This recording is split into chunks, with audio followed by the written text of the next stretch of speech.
Good evening student. ನಿಮ್ಮೆಲ್ಲರಿಗೂ present ಕ್ಲಾಸಿನ ವತಿಯಿಂದ ಶಿವಕುಮಾರ್ ಸೂರ್ಯವಂಶಿ ಮಾಡುವ ಒನ್ಸ್ ಅಗೇನ್ ಗುಡ್ ಈವ್ನಿಂಗ್.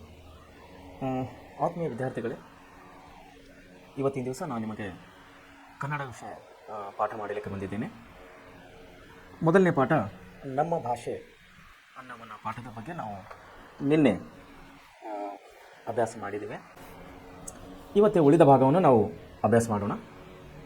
ವಿಶೇಷವಾಗಿ ಪ್ರೆಸೆಂಟ್ ಕ್ಲಾಸ್ನಲ್ಲಿ ಕೊಡುವಂಥ ನಿಮಗೆ ಪ್ರತಿಯೊಂದು ವಿಷಯಗಳನ್ನು ತಾವು ಕೂಲಂಕುಷವಾಗಿ ಸವಿಸ್ತಾರವಾಗಿ ಅಭ್ಯಾಸ ಮಾಡಿ ಬರುವಂಥ ಎಲ್ಲ ವಿಷಯಗಳನ್ನು ತಾವು ಒಳ್ಳೆಯ ರೀತಿಯಲ್ಲಿ ನೆನಪಿನಲ್ಲಿಟ್ಟುಕೊಂಡು ಅಭ್ಯಾಸ ಮಾಡಬೇಕಂತ ಕೇಳಿಕೊಳ್ತದೆ. ಯಾಕಂದರೆ ಪ್ರೆಸೆಂಟ್ ಕ್ಲಾಸ್ನಲ್ಲಿ ಕೊಡುವಂಥ ನಿಮಗೆ ಪ್ರತಿಯೊಂದು ವಿಷಯಗಳು ಕೂಡ ನಿಮಗೆ ನಿಮ್ಮ ಮುಂದಿನ ಭವಿಷ್ಯ, ಮುಂದಿನ ವಿದ್ಯಾಭ್ಯಾಸಕ್ಕಾಗಿ ತುಂಬ ಅನುಕೂಲಕರವಾಗಿವೆ ಅಂಥೇಳಿ ನಾನು ನಿಮ್ಮನ್ನು ತಿಳಿಸ್ತಾ ಇದ್ದೇನೆ.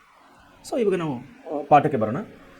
ನಮ್ಮ ಭಾಷೆ ಇದು 10ನೇ ತರಗತಿ ಕನ್ನಡ ಮಾಧ್ಯಮದ ವಿದ್ಯಾರ್ಥಿಗಳಿಗೆ ಪ್ರಥಮ ಭಾಷೆಯಾಗಿ ಕೊಡಲ್ಪಟ್ಟಂಥ ಕನ್ನಡ ಭಾಷೆ, ಕನ್ನಡ ಸಬ್ಜೆಕ್ಟ್, ಕನ್ನಡ ವಿಷಯದಲ್ಲಿ ಮೊದಲನೇ ಪಾಠ ನಮ್ಮ ಭಾಷೆ. ನಮ್ಮ ಭಾಷೆಯನ್ನು ಬರೆದವರು ಲೇಖಕರಾದಂಥ ಶ್ರೀ ಎಂ ಮರಿಯಪ್ಪ ಭಟ್ಟನವರು. ಇವರ ಬಗ್ಗೆ ನಾವು ನಿನ್ನೆ ಅಭ್ಯಾಸ ಮಾಡಿದ್ದೀವಿ. ಮರಿಯಪ್ಪ ಭಟ್ನವರು ಮಂಗಳೂರು ಜಿಲ್ಲೆ, ದಕ್ಷಿಣ ಕನ್ನಡ ಜಿಲ್ಲೆ, ಇವತ್ತು ನಾವು ಮಂಗಳೂರು ಅಂತ ಕರಿತೀವಿ. ದಕ್ಷಿಣ ಕನ್ನಡ ಜಿಲ್ಲೆಯ ಪುತ್ತೂರು ತಾಲೂಕಿನಲ್ಲಿ ಇವರು ಜನನವನ್ನಾಯಿತು. ಅವರು ಬರೆದಂಥ ಕೃತಿಗಳನ್ನು, ಅವರು ಬರೆದಂಥ ಎಲ್ಲ ಪ್ರಬಂಧಗಳನ್ನು ನಾವು ನಿನ್ನೆ ಅಭ್ಯಾಸ ಮಾಡಿದ್ದೀವಿ. ಈಗ ನಾವು ಮುಂದೆ ಹೋಗಬೇಕಾದರೆ ನಿನ್ನೆ ನಾವು ಎಲ್ಲಿವರೆಗೆ ನೋಡಿದ್ದೇವೆ ಅಂದರೆ ಭಾಷೆಯನ್ನು ಯಾವ ರೀತಿ ಬೆಳೀತಾ ಬಂತು, ಅದಕ್ಕೆ ಯಾರ್ಯಾರು ಪ್ರೋತ್ಸಾಹ ಕೊಟ್ಟರು, ರಾಜ ಮಹಾರಾಜರ ಕಾಲದಿಂದಲೂ ನಾಗರಿಕತೆ ಕಾಲದಿಂದಲೂ ಅದಕ್ಕೆ ಯಾವ್ಯಾವ ರೀತಿ ಕೊಡುಗೆಯನ್ನು ಕೊಟ್ಟಿದ್ದಾರೆ ಅನ್ನೋದು ನಾವು ನಿನ್ನೆ ವಿಷಯದಲ್ಲಿ ನೋಡಿದ್ದೇವೆ. ಈಗ ಮುಂದೆ ಬಂದು ನಿನ್ನ ಹೇಳಿದ ಹಾಗೆ ನಮಗೂ ತುಪ್ಪವೂ ಬೇಕು, ಎಣ್ಣೆಯೂ ಬೇಕು, ಸ್ವಾತಂತ್ರ್ಯವೂ ಬೇಕು, ಕನ್ನಡವೂ ಬೇಕು, ಆದರೆ ಎಣ್ಣೆ ತುಪ್ಪದ ಆಸ್ವಾದ ಮಿಶ್ರಣ ಬೇಡ ಎಂಬುದು ನಯಸೇನನ ನಿನ್ನ ಅವನ ವಾಕ್ಯದಲ್ಲಿ ಹೇಳಿದ ಹಾಗೆ ನಮಗೆ ಪ್ಯೂರಿಟಿ ಆದಂಥ ಪವಿತ್ರವಾದಂಥ ಭಾಷೆ ಬೇಕಾಗಿದೆ ವಿನ ಮಿಕ್ಸಿಂಗ್ ಅಂದರೆ ಮಿಶ್ರಣ ಭಾಷೆ ನಮಗೆ ಬೇಡ ಅಂಥೇಳಿ ನಿನ್ನ ನಯನ ಸೇನವರು ಅವ್ರ ವಾಕ್ಯದಲ್ಲಿ ತಿಳಿಸಿದರು. ಈಗೇನಾಗ್ತದೆ ಮುಂದಂದರೆ ಅನೇಕ ಕವಿಗಳು ಕನ್ನಡ ಅಭಿವೃದ್ಧಿ ಹೊಂದಬೇಕಾದರೆ ಕನ್ನಡ ಪದಗಳ ಬಳಕೆ ಹೆಚ್ಚಾಗಬೇಕೆಂದು ಸಾರಿದ್ದಾರೆ. ಏನು ಹೇಳಿದ್ದಾರೆ? ಕನ್ನಡ ಪದಗಳ ಬಳಕೆ ಹೆಚ್ಚಾಗಬೇಕು. ಹೌದು, ಆವಾಗ ಮಾತ್ರ ಭಾಷೆಯನ್ನು ಬೆಳೀತದೆ. ಬಳಕೆ ಹೆಚ್ಚಾಗಬೇಕಂದ್ರೆ ಏನು? ನಮ್ಮ ದಿನದ ವ್ಯವಹಾರಗಳಲ್ಲಿ, ಆಗುಹೋಗುಗಳಲ್ಲಿ ನಾವು ಕನ್ನಡ ಭಾಷೆಯನ್ನು ನಾವು ಬಳಸೋದ್ರ ಮೂಲಕವಾಗಿ ನಮ್ಮ ಭಾಷೆಯನ್ನು ಬೆಳೀತದೆ. ಎಕ್ಸಾಂಪಲಿಗೆ ವಿಪರ್ಯಾಸ ಸಂಗತಿ ಏನಂದರೆ, ದುಃಖದ ಸಂಗತಿ ಏನಂದರೆ, ನಾವು ಪ್ರಸ್ತುತವಾಗಿ ನಾವು ನೋಡ್ತಾ ಇದ್ದರೆ ಏನಾಗ್ತಾ ಅಂದರೆ ನಮ್ಮ ಕನ್ನಡ ಭಾಷೆಯ ಮೇಲೆ ಅಥವಾ ಕನ್ನಡ ಭಾಷೆಯಲ್ಲಿ ಬೇರೆ ಬೇರೆ ಭಾಷೆಗಳು ಮಿಶ್ರಣ ಆಗ್ತಾ ಇರೋದನ್ನು ನಾವು ನೋಡ್ತಾ ಇದ್ದೀವಿ. ವಿಶೇಷವಾಗಿ ಯಾವುದೋ ಅಂಗಡಿಗೆ ಹೋದರೆ ನಾವೇನು ಕೇಳ್ತೀವಿ? ಒಂದು ಪೆನ್ ಕೊಡ್ರಿ ಚೆನ್ನಾಗಿ ಅಂತ ಕೇಳ್ತೀವಿ. ವಿದ್ಯಾರ್ಥಿಗಳು ಲಕ್ಷ್ಯ ಕೊಡಬೇಕು. ಕೆಳಗಡೆ ಬುಕ್ಡಿ ಪುಕ್ಕಕ್ಕೆ ಏನು ಕೇಳ್ತಿರ್ತಾವೆ? ಒಂದು ಪೆನ್ ಕೊಡ್ರಿ, ಒಂದು ಚೆನ್ನಾಗಿ ಪೆನ್ ಕೊಡ್ರಿ ಅಂತ ಕೇಳ್ತೀವಿ. ಪೆನ್ನು ಯಾವ ಭಾಷೆ ಅದು? ಪೆನ್ನು ನಮ್ಮ ಕನ್ನಡ ಭಾಷೆನ ಇದು? ಇಲ್ಲ. ಕನ್ನಡ ಭಾಷೆಯಲ್ಲಿ ಪೆನ್ನು ಕೊಡುವೆ ಅಂದರೆ ನಾವು ಏನು ಕೇಳಬೇಕಾಗ್ತದೆ? ಲೆಕ್ಕಣಿ ಕೊಡಪ್ಪ ಒಂದಂತ ಕೇಳಬೇಕಾಗ್ತದೆ. ಅಂಕಲ್ ಒಂದು ಲೆಕ್ಕಣಿ ಕೊಡ್ರಿ ಅಂತ ನಾವು ಕೇಳಬೇಕಾಗ್ತದೆ. ಪೆನ್ನು ಕೊಡ್ರಿ. ಪೆನ್ನು ಇದು ಇಂಗ್ಲೀಷ್ ಭಾಷೆ. ಪೆನ್ನು ಯಾವ್ದು ಭಾಷೆ? ಇಂಗ್ಲೀಷ್ ಭಾಷೆ. ಸೊ ದಿನನಿತ್ಯ ಇಲ್ಲಿ ಏನು ಹೇಳ್ತಾ ಇದ್ದಾರೆ? ಕನ್ನಡ ಪದಗಳು ಹೆಚ್ಚಾಗಬೇಕು ಅಂತ ಹೇಳ್ತಾರೆ, ಬಳಕೆಯಲ್ಲಿ ಕನ್ನಡ ಪದಗಳು ಹೆಚ್ಚಾಗಬೇಕು ಅಂತ ಹೇಳ್ತಾ ಇದ್ದಾರೆ. ಬಟ್ ನಾವು ಮುಂಜಾನೆ ಹಿಡಿದು ಸಾಯಂಕಾಲವರೆಗೆ ನಾವು ಆಡುವ ಭಾಷೆಗಳಲ್ಲಿ 10% ಶಬ್ದಗಳನ್ನು ನಾವು ಅನ್ಯ ಭಾಷೆಗಳನ್ನು ಉಪಯೋಗಿಸ್ತಾ ಇದ್ದೀವಿ ಅಂಥೇಳಿ ನನಗೆ ಅನಿಸ್ತಾ ಇದೆ. ಮಾರ್ಕೆಟ್ನಲ್ಲಿ ಹೋದರೆ ಪ್ರತಿಯೊಂದು ವಿಷಯದಲ್ಲಿ ಇಂಗ್ಲೀಷ್ ಭಾಷೆಯ ಬಳಕೆಯನ್ನು ಜಾಸ್ತಿ ಆಗ್ತಾ ಇದೆ. ಸೊ ಇದನ್ನು ಬೇಡ ಅಂತ ಇದ್ದಾರೆ ಯಾರು? ಬುದ್ಧಿಜೀವಿಗಳು. ಕನ್ನಡ ಭಾಷೆಯ ಬಳಕೆಯಿಂದ ನಾವು ಕನ್ನಡ ಭಾಷೆಯನ್ನು ಅಭಿವೃದ್ಧಿಪಡಿಸ್ಬೋದು, ಕನ್ನಡ ಭಾಷೆಯನ್ನು ಬೆಳೆಸಬಹುದು. ಎಕ್ಸಾಂಪಲ್ ಉದಾಹರಣೆಗೆ ಇನ್ನೊಂದು ಹೇಳ್ತೀನಿ. ನಾವು ಮಾರ್ಕೆಟ್ನಲ್ಲಿ ಹೋದಾಗ ಸುಮಾರು ವ್ಯಾಪಾರಿಗಳು ರಾಜ್ಯಗಳನ್ನು ಬಿಟ್ಟು ರಾಜ್ಯಗಳಿಗೆ ಬಂದಿದ್ದಾರೆ. ವಿಶೇಷವಾಗಿ ಹೇಳಬೇಕಂದ್ರೆ ಬಹಳಷ್ಟು ಬಟ್ಟೆ ವ್ಯಾಪಾರಿಗಳು, ಬಹಳಷ್ಟು ಹೋಲ್ಸೇಲ್ ವ್ಯಾಪಾರಿಗಳು ಎಲ್ಲ ಏನಿದ್ದಾರೆ ಅಂದರೆ ರಾಜಸ್ಥಾನಿಗಳು ಅಥವಾ ಮಾರ್ವಾಡಿಗಳು ಬಂದಿದ್ದಾರೆ ಅಂದರೆ ವ್ಯಾಪಾರಕ್ಕಾಗಿ. ನಮಗೆ ಒಂದು ವಿಶೇಷ ಏನಂದರೆ ಅವರು ಬಂದು ಅವ್ರ ಭಾಷೆಯನ್ನು ನಮ್ಮ ಜೊತೆಲಿ ಮಾತಾಡ್ತಾ ಇಲ್ಲ, ಅವರು ನಮ್ಮ ಜೊತೆಲಿ ಕನ್ನಡ ಭಾಷೆಯನ್ನು ಮಾತಾಡ್ತಾ ಇದ್ದಾರೆ. ಮಾರ್ಕೆಟ್ನಲ್ಲಿ ತಾವು ಅಬ್ಸರ್ವ್ ಮಾಡ್ಬೋದು, ತಾವು ಲಕ್ಷ್ಯ ಇಟ್ಕೊಳ್ಬೇಕು, ಕೇಳಬೇಕು. ಮಾರ್ಕೆಟ್ನಲ್ಲಿ ಹೋದಾಗ ಕೆಲವೊಂದು ಮಾರವಾಡಿ ಅಂಗಡಿಗಳಿಗೆ ಹೋದಾಗ ನಾವು ಹೋದ ತಕ್ಷಣ ಅವ್ರು ಏನಂತಾರೆ? ಅಮ್ಮ ಏನು ಕೊಡ್ಬೇಕು ಹೇಳಿ ಅಂದರೆ ಕನ್ನಡ ಭಾಷೆಯನ್ನು ಬೆಳೆಸ್ತಾ ಇದ್ದಾರೆ. ಅವರ ಮೂಲ ಭಾಷೆ ಅವರು ಬಂದಿದ್ದು ಬಹುಶಃ ರಾಜಸ್ಥಾನ, ಪಂಜಾಬ್, ಗುಜರಾತ್, ರಾಜಸ್ಥಾನ, ಮಧ್ಯಪ್ರದೇಶ ಅಲ್ಲಿಂದ ಬಂದಿದ್ದಾರೆ ಮಾರವಾಡಿಗಳು ತುಂಬ. ಯಾಕೆ ಅವರು ಉದ್ಯೋಗ ವ್ಯಾಪಾರ, ರಾಜಸ್ಥಾನಿಗಳ ಉದ್ಯೋಗ ವ್ಯಾಪಾರ ಇದೆ, ಅವರು ವ್ಯಾಪಾರಕ್ಕಾಗಿ ಬಂದಿದ್ದಾರೆ, ವ್ಯಾಪಾರ ಮಾಡ್ತಾ ಇದ್ದಾರೆ. ಆದರೆ ಅವರು ಬಳಸುವಂಥ ಭಾಷೆ ನಮ್ಮ ಊರಲ್ಲಿ ನಮ್ಮ ಲೋಕಲ್ ನಮ್ಮ ಸ್ಥಳೀಯ ಭಾಷೆಯನ್ನು ಬಳಸ್ತಾ ಇದ್ದಾರೆ. ನೋಡಿ, ಒಂದು ದೊಡ್ಡ ಬಟ್ಟೆ ಅಂಗಡಿಗೆ ಹೋದ್ಮೇಲೆ ಅವ್ರು ಕೇಳ್ತಾರೆ, ಏನು ಬೇಕಮ್ಮ ಹೇಳಿ, ಯಾವ ಬಟ್ಟೆ ಬೇಕು, ಎಂಥ ಬಟ್ಟೆ ಬೇಕು, ಯಾವ ಕಲರ್ ಬೇಕು, ಏನು ಪ್ರೈಸ್ನಲ್ಲಿ ಬೇಕು, ಏನು ರೇಟ್ನಲ್ಲಿ ಬೇಕು, ಇದು ಚೆನ್ನಾಗಿದೆ, ಇದು ಬಣ್ಣ ಚೆನ್ನಾಗಿದೆ, ಇದು ಮ್ಯಾಚಿಂಗ್ ಚೆನ್ನಾಗಿದೆ, ಎಲ್ಲೋ ಕನ್ನಡ ಭಾಷೆ ಮಾತಾಡ್ತಾರೆ ಅವರು. ಆದರೆ ಬುದ್ಧಿಜೀವಿಗಳು ಏನು ಹೇಳಿದ್ದಾರೆ, ನಮಗಾಗಿ ಏನು ಹೇಳಿದ್ದಾರೆ, ನಮ್ಮ ಆಗು ಹೋಗು ದಿನಗಳಲ್ಲಿ, ನಮ್ಮ ದಿನನಿತ್ಯದ ಕಾರ್ಯಗಳಲ್ಲಿ ನಾವು ಕನ್ನಡ ಭಾಷೆಯನ್ನು, ಕನ್ನಡ ಶಬ್ದಗಳನ್ನು ಅತಿ ಹೆಚ್ಚಾಗಿ ಬಳಸುವುದರಿಂದ ನಾವು ಕನ್ನಡ ಭಾಷೆಯನ್ನು ಇನ್ನೂ ಬೆಳೆಸಲಿಕ್ಕೆ ಸಾಧ್ಯ ಆಗ್ತದೆ. ವಿಪರ್ಯಾಸದ ಪರಿಸ್ಥಿತಿ ಏನಂದರೆ, ಇದನ್ನು 10% ನಾವು ಶಬ್ದಗಳನ್ನು ಮಾರ್ಕೆಟ್ ನೋಡ್ತಾ ಇರೋದು ಅನ್ಯ ಭಾಷೆಗಳನ್ನು ನೋಡ್ತಾ ಇದೆ. ಅಂದರೆ ಕನ್ನಡ ಭಾಷೆಯಲ್ಲಿ ಅನ್ಯ ಭಾಷೆಗಳನ್ನು ಮಿಕ್ಸ್ ಆಗಿ ಮಿಶ್ರಣಾಗಿ ಓದುತ್ತಂಥ ಅಥವಾ ಬಳಸುವಂಥ ಶಬ್ದಗಳನ್ನು ನಾವು ನೋಡ್ತಾ ಇದ್ದೀವಿ. ಸೊ ಮುಂದೆ ಏನಂತ ಇದ್ದಾರೆ, ಅಂಥರ ವಾಣಿಯಿಂದ ಕನ್ನಡದ ವೀಣೆ ಮಧುರವಾಗಿ ಮಿಡಿಯಿತು. ಮುಂದೆ ಬಸವೇಶ್ವರ, ಅಲ್ಲಂಪ್ರಭುಗಳಂಥ ಶರಣವೈಣ್ಯರು, ಚಾಮರಸ, ಕುಮಾರವ್ಯಾಸರಂಥ ಕವಿ ಪುಂಗವರು, ಪುರಂದದಾಸರು, ಕನಕದಾಸರಂಥ ದಾಸಶ್ರೇಷ್ಠರು ಸುಲಭ ಮಾರ್ಗವನ್ನೇ ತುಳಿದರು. ತಮ್ಮ ತಮ್ಮ ಅನುಭವ ಸಾರವನ್ನು ಸುಲಭವೂ ಸುಂದರವೂ ಸಹಜವೂ ಆದ ಮಾತುಗಳಿಂದ ಹೃದಯ ಮುಟ್ಟುವಂತೆ ಅಭಿವ್ಯಕ್ತಿಪಡಿಸಿದರು. ಹೇಗೆ ಅಭಿವ್ಯಕ್ತಿಪಡಿಸಿದರು? ಸುಲಭವೂ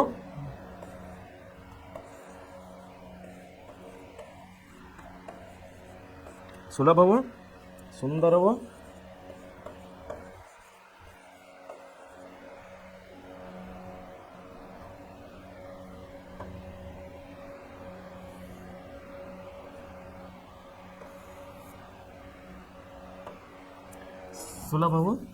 ಸುಂದರವೂ ಹಾಗೂ ಸಹಜವೂ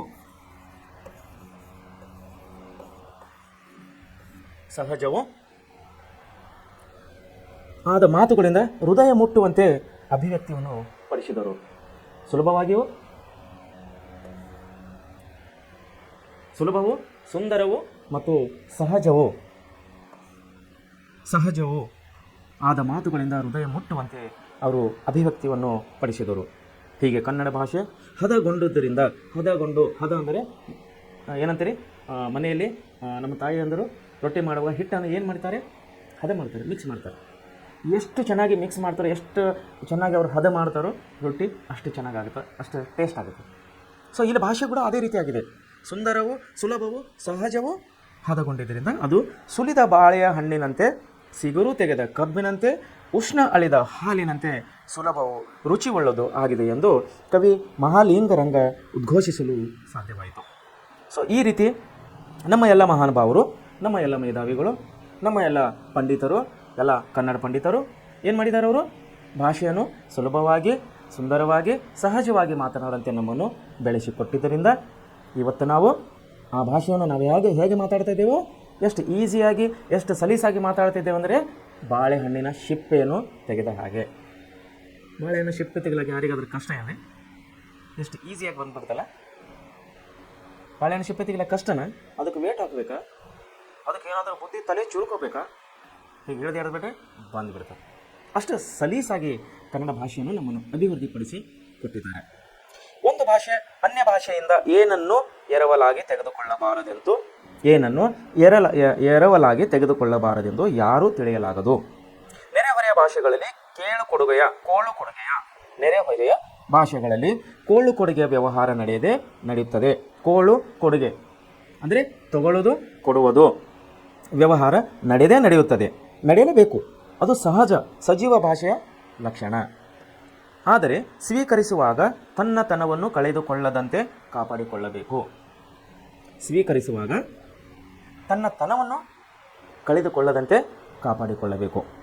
ಹಿಂದೆ ಸಂಸ್ಕೃತ ಪ್ರಾಕೃತ ಭಾಷೆಗಳಿಂದ ತತ್ಸಮ ತದ್ಭವಗಳಾಗಿ ಅನೇಕ ಶಬ್ದಗಳು ಕನ್ನಡ ತನ್ನಲ್ಲಿ ಅಳವಡಿಸಿಕೊಂಡಿದೆ. ಮಹಮ್ಮದಿಯರ ಆಳ್ವಿಕೆಯ ಅವಧಿಯಲ್ಲಿ ಪರ್ಷಿಯನ್ ಭಾಷೆಯಿಂದ ಅನೇಕ ಶಬ್ದಗಳು ಕನ್ನಡಕ್ಕೆ ಬಂದಿದ್ದೇವೆ. ಮಹಮ್ಮದಿಯರು ಗೊತ್ತಲ್ಲ, ಬಿಜಾಪುರಿನ ಸುಲ್ತಾನ ಮೊಹಮ್ಮದರು, ಬೀದರಿನ ಸುಲ್ತಾನರು, ಹೈದರಾಬಾದಿನ ಸುಲ್ತಾನರು, ಇವರೆಲ್ಲರೂ ಮುಘಲ್ ಸಾಮ್ರಾಜ್ಯದವರು, ನಮ್ಮ ರಾಜ್ಯದಲ್ಲಿ ಆಳಿದಂಥ ರಾಜರು. ಇವರು ಮೊಘಲಿನಿಂದ ಬಂದಿದ್ದರಾಗಿ ಮೊಘಲ್ ಅರಸರಾಗಿದ್ದರಿಂದ ಅವರ ಮಾತೃಭಾಷೆ ಪರ್ಷಿಯನ್ ಭಾಷೆ ಆಗಿತ್ತು. ಯಾಕಂದರೆ ಅವರು ಪರ್ಷಿಯಾ ದೇಶದಿಂದ ನಮ್ಮ ದೇಶಕ್ಕೆ ದಂಡೆತ್ತಿ ಬಂದಿದ್ದರು. ಸೊ ಅವರ ಭಾಷೆಯಿಂದ ಕೆಲವೊಂದು ಭಾಷೆಗಳು ನಮ್ಮ ಕನ್ನಡಕ್ಕೆ ಕೆಲವೊಂದು ಶಬ್ದಗಳು ಬಂದಿದೆ. ಉದಾಹರಣೆಗೆ ದಿವಾನ್ ನೋಡ್ರಿ ಇಲ್ಲಿ, ದಿವಾನ್,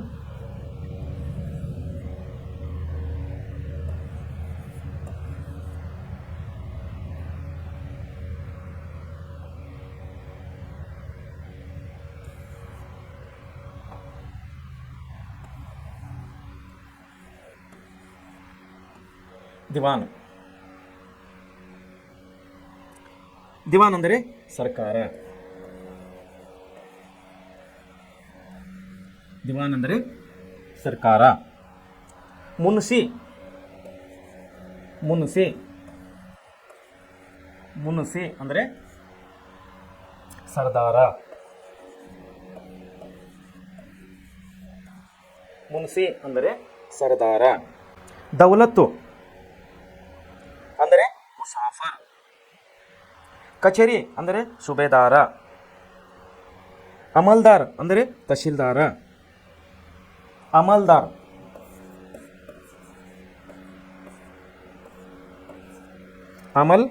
ಅಮಲ್ದಾರ ಅಂದರೆ ತಹಶೀಲ್ದಾರ.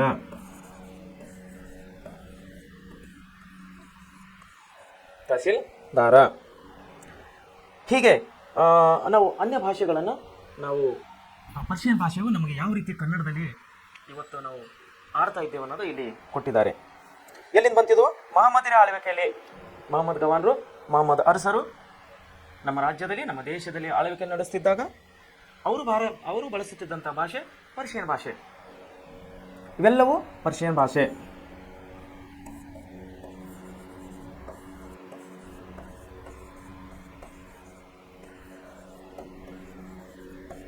ಪರ್ಷಿಯನ್ ಭಾಷೆಯ ಶಬ್ದಗಳು.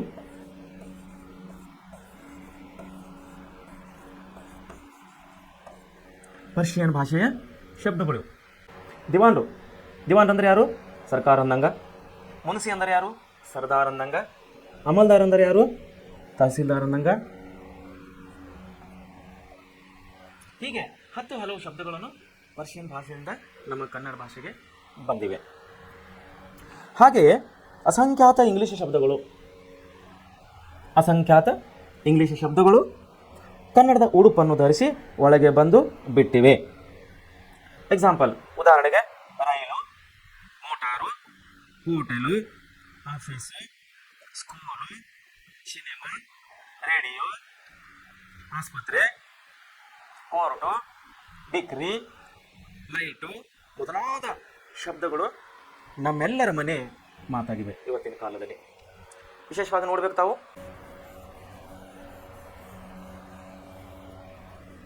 ಇಂಗ್ಲಿಷ್ ಭಾಷೆಯಿಂದ ಬಂದಂತ ಶಬ್ದಗಳು ಯಾವ್ಯಾವ? ರೈಲು,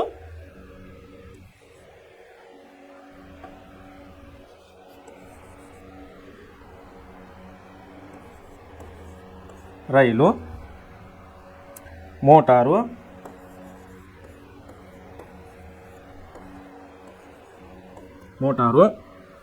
ಹೋಟ್ಲು,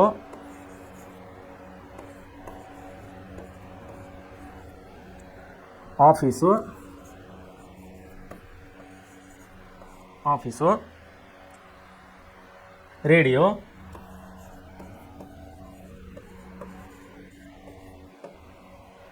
ಹೀಗೆ ಇವು ಇಂಗ್ಲಿಷ್ ಶಬ್ದದಿಂದ ಬಂದಂಥ ಶಬ್ದಗಳು. ಇಂಗ್ಲಿಷ್ ಶಬ್ದಗಳು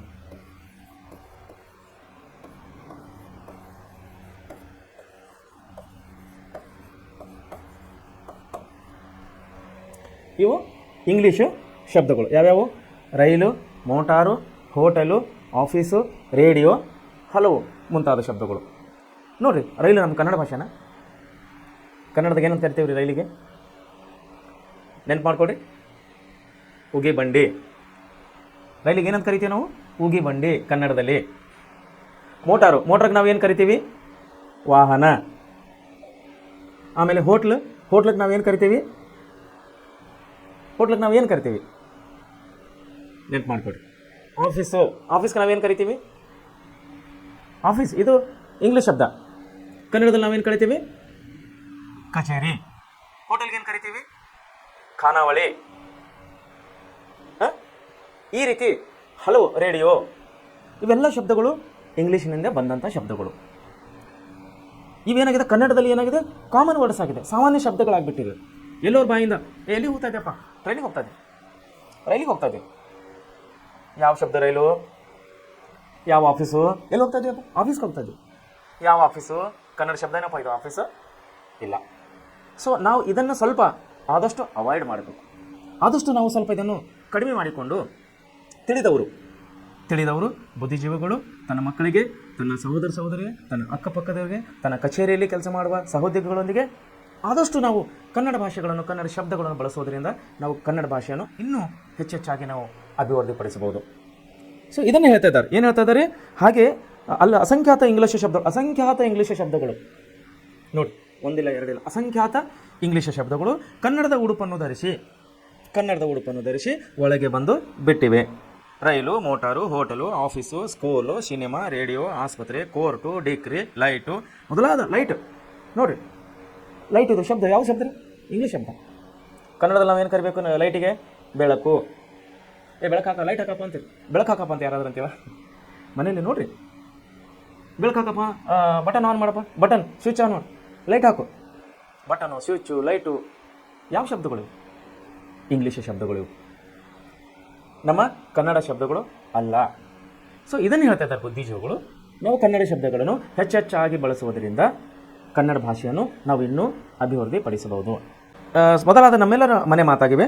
ಪೋರ್ಚುಗೀಸನಿಂದ ಬಟಾಟೆ, ಅನಾನಸು. ನೋಡಿ, ಪೋರ್ಚುಗೀಸರು ಗೊತ್ತಲ್ಲ? ಪೋರ್ಚುಗೀಸರು ಭಾರತಕ್ಕೆ ಬಂದವರು, ಯುರೋಪಿಯನ್ನರಿ ಮೊದಲನೆಯವರು. ಸಮುದ್ರ ಮಾರ್ಗದಿಂದ ನಮ್ಮ ದೇಶಕ್ಕೆ ಬಂದಿದ್ದರು. ಎದಕ್ಕೆ? ವ್ಯಾಪಾರಕ್ಕಾಗಿ. ಸೊ ಪೋರ್ಚುಗೀಸಿನಿಂದ ಬಂದಾದ ಬಟಾಟೆ ಶಬ್ದ, ಅನಾನಸು, ಜಂಗಾಲ್ ಮುಂತಾದ ಕೆಲವು ಸಾಕಷ್ಟು ಪದಗಳನ್ನು ಕೂಡ ಅವ್ರ ಜೊತೆಲಿ ಆಗಮಿಸಿದ್ದೀವಿ. ಸೊ ಅವು ಶಬ್ದಗಳನ್ನು ಕೂಡ ನಾವು ಕೂಡ ಬಳಸ್ತಾ ಇದ್ದೀವಿ. ಸೊ ಇದನ್ನೇ ಮುಂದೆ ಏನಂತ ಇದ್ದಾರೆ, ಇವೆಲ್ಲ ಅನ್ಯ ದೇಶಗಳ ವಿಚಾರವಾಯಿತು. ಇನ್ನು ಕನ್ನಡದ ನೆರೆಹೊರೆಯಿಂದ ಬಂದಿರುವ ಎರವುಗಳುಂಟು. ಕನ್ನಡ ನಾಡಿನಲ್ಲಿ ಕನ್ನಡ ನಾಡಿನ ಎಲ್ಲೆಗಳಲ್ಲಿ ಕೆಲವೆಡೆ ತಮಿಳು, ತೆಲುಗು, ಮರಾಠಿಗಳನ್ನಾಡುವ ಜನರಿರುವುದು ಸರಿ ಅಷ್ಟೇ. ಅಂತಹ ಗಡಿ ಪ್ರದೇಶಗಳನ್ನು ದ್ವಿಭಾಷಾ ಪ್ರದೇಶಗಳೆಂದು ಕರೆಯುತ್ತೇವೆ. ದ್ವಿಭಾಷಾ ಪ್ರದೇಶ,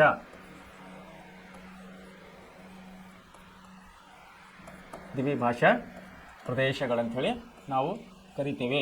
ಎಲ್ಲಿ? ಗಡಿ ಪ್ರದೇಶಗಳಲ್ಲಿ.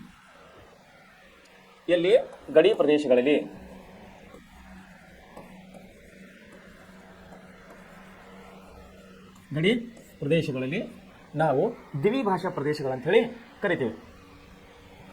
ಅಲ್ಲಿ ಏನಾಗ್ತಾವ ಅಂದ್ರೆ, ಗಡಿ ಪ್ರದೇಶಗಳಲ್ಲಿ ಎರಡೆರಡು ಭಾಷೆಗಳನ್ನು ಬಳಸುವಂಥ ಒಂದು ಪರಿಸ್ಥಿತಿಯನ್ನು ಅವರಿಗೆ ಬಂದಿರುತ್ತದೆ. ದಿನನಿತ್ಯದ ವ್ಯವಹಾರಗಳಲ್ಲಿ, ದಿನನಿತ್ಯದ ಕೆಲಸಗಳಲ್ಲಿ ಅವರು ಎರಡೆರಡು ಭಾಷೆಗಳನ್ನು ಬರೆಯುವಂಥ ಪರಿಸ್ಥಿತಿ ಬರ್ತದೆ. ಅದನ್ನು ನಾವು ದ್ವಿಭಾಷಾ ಪ್ರದೇಶ ಅಂಥೇಳಿ ಗಡಿ ಭಾಗದಲ್ಲಿ ಇದನ್ನು ನಾವು ಕಾಣ್ತಿರ್ತೀವಿ. ಸೊ ಎಲ್ಲಿ ಕಾಣ್ತೀವದು? ಅಲ್ಲಿ ಸಾಮಾನ್ಯ ಜನರಿಗೆ ಎರಡೆರಡು ಭಾಷೆಗಳು ಬರ್ತಿರ್ತವೆ. ಯಾವ ಗಡಿ ಪ್ರದೇಶ, ಗಡಿ ಜಿಲ್ಲೆಗಳು, ಗಡಿ ತಾಲೂಕುಗಳು, ಗಡಿ ಗ್ರಾಮಗಳು ಏನಿರ್ತವೆ ಅವರಿಗೆ ಎರಡೆರಡು ಭಾಷೆಗಳನ್ನು ಬರುತ್ತವೆ. ಎಕ್ಸಾಂಪಲ್ ಹೇಳಬೇಕಂದ್ರೆ, ಕಾಸರಗೋಡಿನಲ್ಲಿರುವ ಕನ್ನಡಿಗರಿಗೆ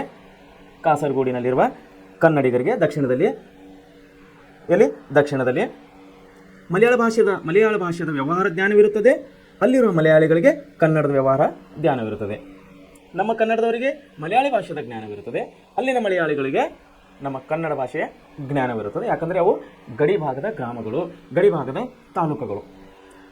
ಸೊ ಮುಂದೆ ಏನಂದರೆ, ಹಾಗೆಯೇ ಈಗ ನಾವು ಇನ್ನೊಂದು ಸೈಡ್, ಈ ಕಡೆ ಬಳ್ಳಾರಿ ಸೈಡ್ ಬಂದರೆ, ನಾವು ಬಳ್ಳಾರಿ ಭಾಗಕ್ಕೆ ಬಂದರೆ, ಬಳ್ಳಾರಿ ಮತ್ತು ಅನಂತಪುರ ಜಿಲ್ಲೆಗಳ ಗಡಿಯಲ್ಲಿರುವ ಜನತೆಗೆ ಕನ್ನಡ, ತೆಲುಗು ಎರಡೂ ಬರುವುದು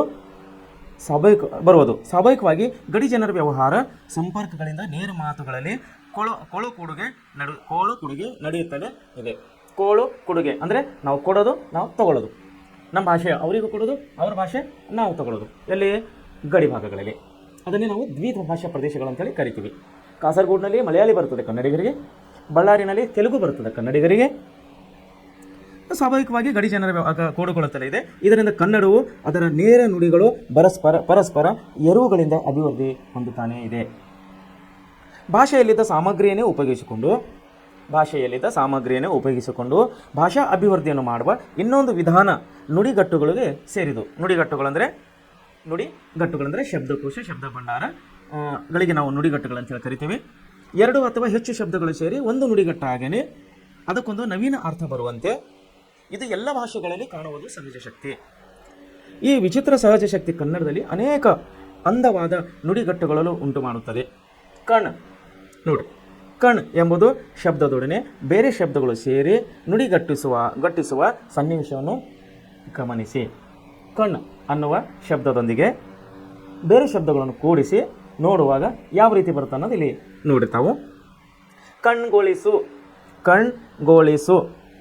ಕಣ್ಣಿಡು, ಕಣ್ಮುಟ್ಟು, ಕಣ್ಣು ಹಾಕು, ಕಣ್ಣು ಹಾಕು, ಕಣ್ಣಾರೆ, ಕಣ್ಣೆಂಜುಲು, ಕಂಗಾಲ, ಕಂಬೇನೆ, ಕಣ್ಣೀರು ಇತ್ಯಾದಿ ಈ ನುಡಿಗಟ್ಟುಗಳನ್ನು ಪರಿಶೀಲಿಸಿದರೆ ಅವೆಲ್ಲದರಲ್ಲಿಯೂ ಬೇರೆ ಬೇರೆ ಹೊಸ ಅರ್ಥಗಳು ಬಂದಿರುವುದು ನಾವು ಅರಿಯಬಹುದು. ಒಂದು ಭಾಷೆ ಸತ್ವಪೂರ್ಣ ಆಗಬೇಕಾದರೆ ಅದನ್ನು ಆಡುವ ಜನರ ಅಭಿಮಾನಧನರು, ಬುದ್ಧಿಶಾಲಿಗಳು, ಪ್ರಯೋಗಶೀಲರು ಆಗಿರಬೇಕು.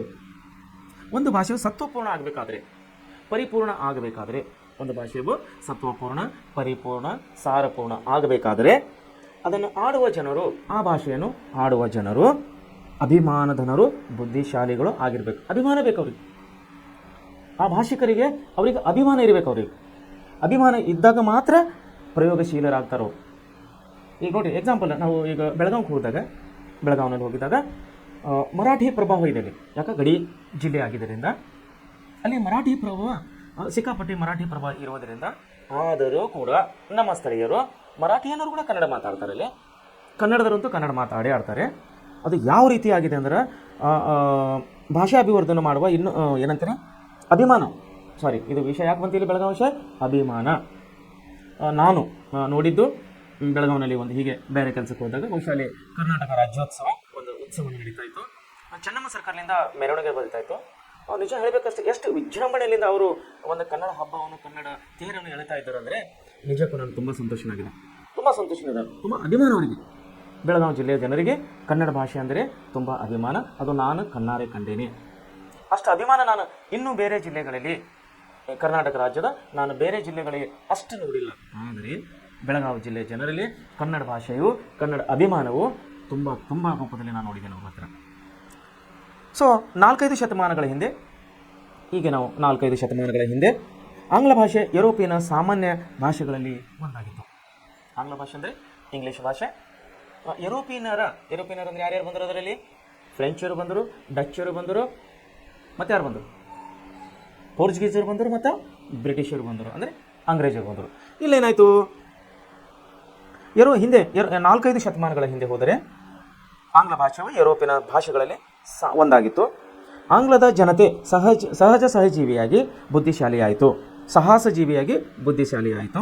ಸೂರ್ಯನು ಎಂದೂ ಮುಳುಗನೆನ್ನುವಂಥ ವಿಸ್ತಾರವಾದ ಸಾಮ್ರಾಜ್ಯವನ್ನು ಸ್ಥಾಪಿಸಿತು.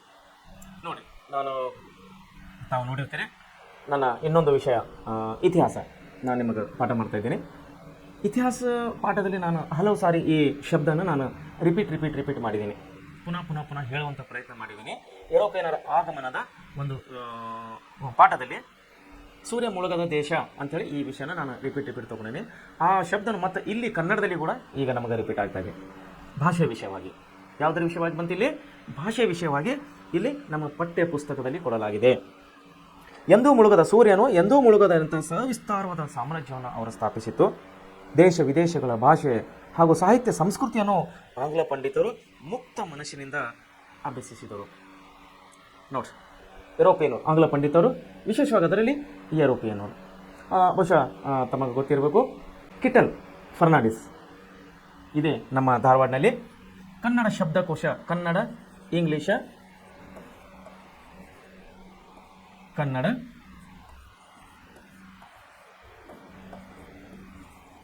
English,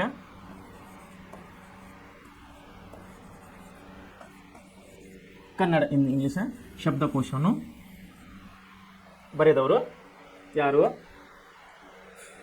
Kittel Fernandes.